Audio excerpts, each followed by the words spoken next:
Okay, so it is February 10th, and I am recording this in the middle of an impeachment trial a second time.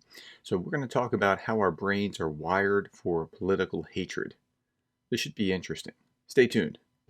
You are listening to The Leadersmith, Darren Gertis.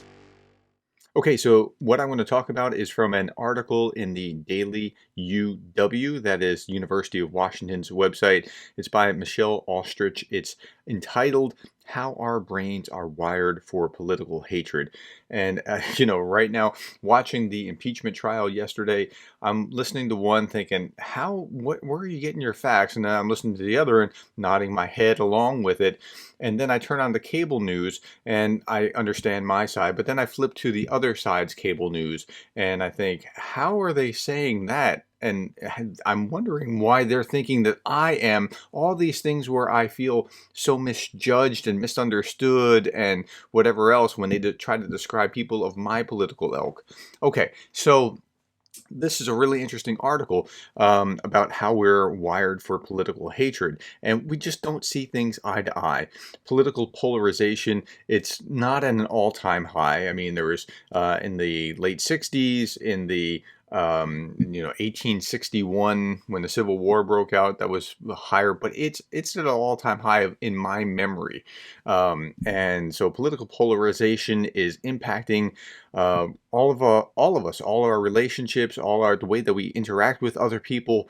And there's this professor at the University of Washington, Professor Emeritus Rene Levy. Rene is a he, and he was in the pharmaceutical Department of Pharmaceutics, but he spent his time studying the emotion of hatred. Okay, and so you come up with some really interesting things trying to understand the emotion of hatred. And so he said that initially he thought when he started setting out to study this that he was going to find that that hatred came from political tribalism. I'm in this team, you're in that team. I'm with the Mets, you're with the Yankees, so I hate you, and vice versa. That's part of it, but that's not all of it. There's this us versus them mentality that comes from this political tribalism, but it's far deeper than that. He said it was something far worse. He says this, quote, "In politics, tribalism leads partisans to compete with each other, but today's partisans don't want to compete. They want to dominate or eliminate." Wow. And that's kind of what you're seeing when you're talking about like cancel culture and other things along those lines. You're seeing people that aren't just trying to, I mean, they're just trying to wipe their opponents off the field. Um, and so we're just in a very different, more toxic kind of time. He says partisans, to define them, partisans are people that are consistent on either side. Like they'll vote for the Democrat candidate or the Republican candidate all the time. They'll just continue to be like that. And there's, he said, 135 million people in the United States who consider themselves partisans. So roughly 70 million on either side, give or take, are going to be partisans. Now, partisans don't like the other side. They think they're bad, they're evil, they're whatever else.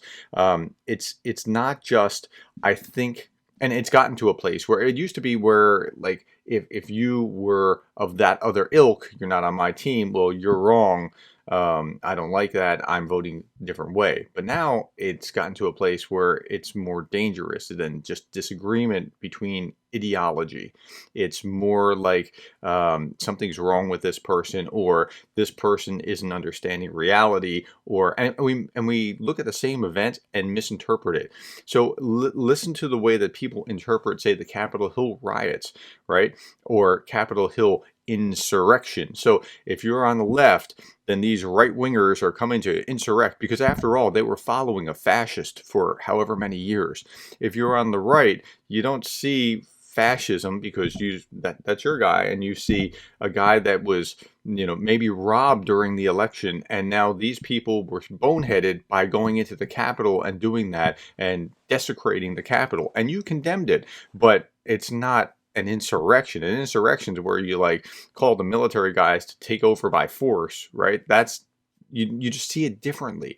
Okay, same facts, but you interpret it differently. Okay, so he goes on and says that an empire historically gets destroyed from the inside out, where people are at each other. And we talked about this in a previous episode, but yeah. So that's where it's most dangerous, far more dangerous than being attacked from the outside, because you start hating each other and destroying each other from within. So he published a book called Mending America's Political Divide. I have not yet read it. It is on my reading list. I'm looking forward to it. But he outlines that a number of concepts that we're going to talk about here. And before we get to those three big concepts, he talks about how, we have to stop thinking in certain parts of our brain and start thinking in other parts. So, for example, when you feel this perceived threat to your safety, you get what's called an amygdala hijack. Okay, so and I'll talk about that in a little bit, but he says first that his goal is to help people choose the significance that they attribute to their political differences, to again, use the Capitol Hill riots again, which is the focus of this impeachment, to recalibrate to what significance do you give to what events, right? Because if you're on the left, you're a diehard partisan on the left. Well, that's just a stain on the right that see, I knew that they were going to try to do this. If you're on the right, it is a stain, right? That's wrong. But you condemned it. No one that is like that, and nobody that wanted that to happen. Like, you're like, ah, good grief, that's just giving everybody on our team a black eye. So if you recalibrate and think differently about your, the way that you see things, you can get to a different place. How would you, if you're on the right, okay, how would you see that if that was BLM swarming the Capitol? So the problem here is that people on the left and the right have started hating people that aren't on their team. It's not just a matter of you're wrong. It's like, I hate those people. In fact, there are studies now that they would rather, like if your son or daughter were to marry somebody on the other side of the political fence, like you'd rather that they not get married or all kinds of other bad life choices happen rather than that. So hating millions of people threatens our society because it threatens our well-being. We can't get along. And this hatred is destroying empathy, and you're not going to get along very well. You're not going to survive as one unified nation doing that. The base of this is that people start treating other people not as people, but as objects. So they're not human beings with dignity, made in the image of God, that need to be respected, but they're objects that we can throw away, that we can treat however we want, that we can be just so destructive with and verbally lash out with on Facebook or whatever. Okay, so he talks about how the brain works. So the brain works in a particular way where when you take in new information, if that new information doesn't, fit with what you already have, you have cognitive dissonance. But here, when you're so partisan, you ignore that information, you harden into that, whatever it is that you believe, so you don't get that cognitive dissonance to be able to learn and grow. And this is what causes that political hatred and leads to more societal distrust. It's amplified by the cable news cycle. It's amplified by your friends all piling on in your social media, because I don't care who you are, which side of the divide. Your friends are probably, many times more in whatever team you're on, left or right, than on the other side in your social media thread, unless you're just totally in the middle. People that are in this tend to become obsessed with this vengeance.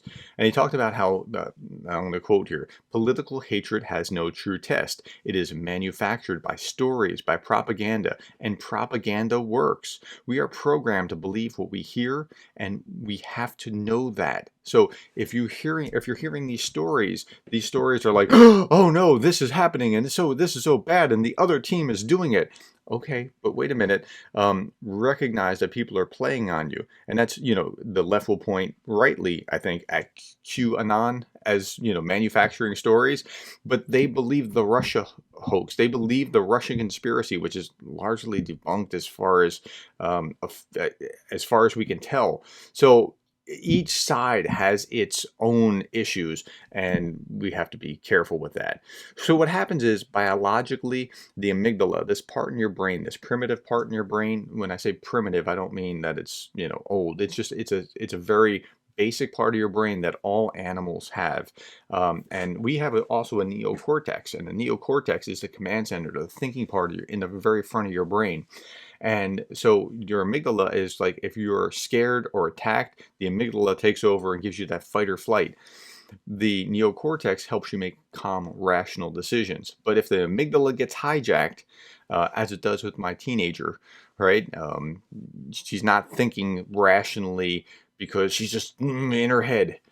At that point, we just stop talking. Let's postpone this. Let's come back to this when you're rational and you can think, because at that, right? So this amygdala is getting hijacked in their brain, and it's something that's happening in political discourse. You're not in imminent danger, but you feel like you are. So when you see, for example, a news story, I saw one yesterday that made me think of this. I saw a news story about the request for resignations at the Department of Justice for district, for, I don't know what they call them. There are attorneys in the Department of Justice that were Trump appointees. 4 years ago, I saw a Facebook friend talking about how, see, this is evidence of fascism because Trump was doing the same thing. Now, it turns out that every president comes in from the other party will do that same thing. They'll ask for the resignations of those attorneys at the Department of Justice and they'll install their own people.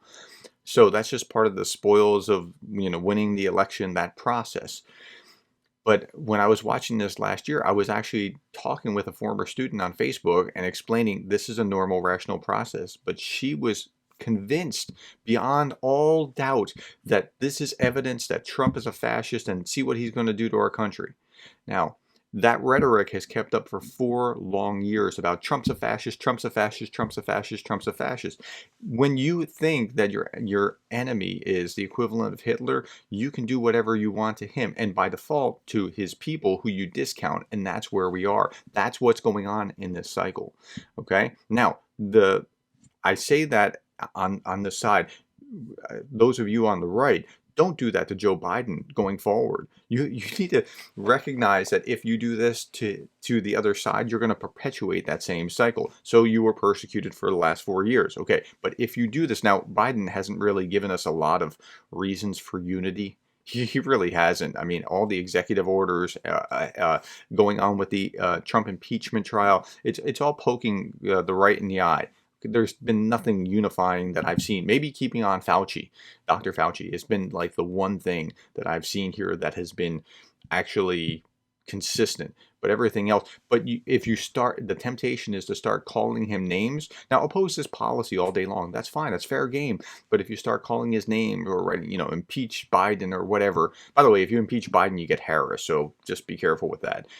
If you're a conservative, because you go from one to another, which may be worse for you politically. Okay, at any rate, so yeah, you just got to be careful. Okay, so let me get back to this.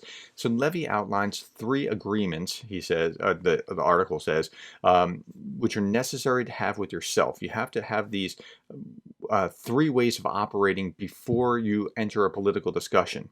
The first is don't rely on facts. The second is avoid moral superiority. And the third is use radical listening. Okay, when he says don't rely on facts, he doesn't mean don't have facts, but recognize that your facts aren't this, your facts are interpreted different ways, or you might have different facts that are true facts that don't matter to the other side. You're in deep disagreement with somebody else. You're going to be operating out of political judgments, out of assumptions of how you think about politics. Let's take a different example instead of January 6th, right? Let's look at border crossings, right? So now border crossings have escalated significantly at the border since Trump left and since Biden came in. Those are facts.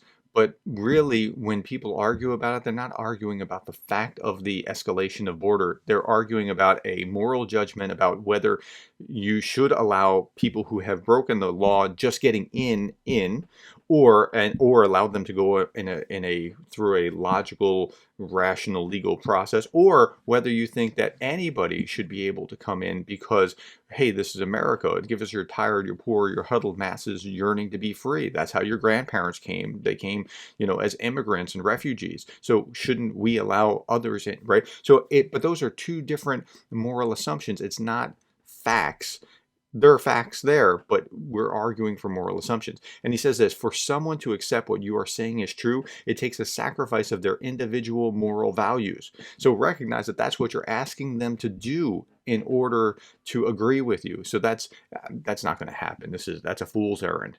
Okay, so the second thing is, beyond the facts and the moral assumptions behind them, you have to avoid this moral superiority.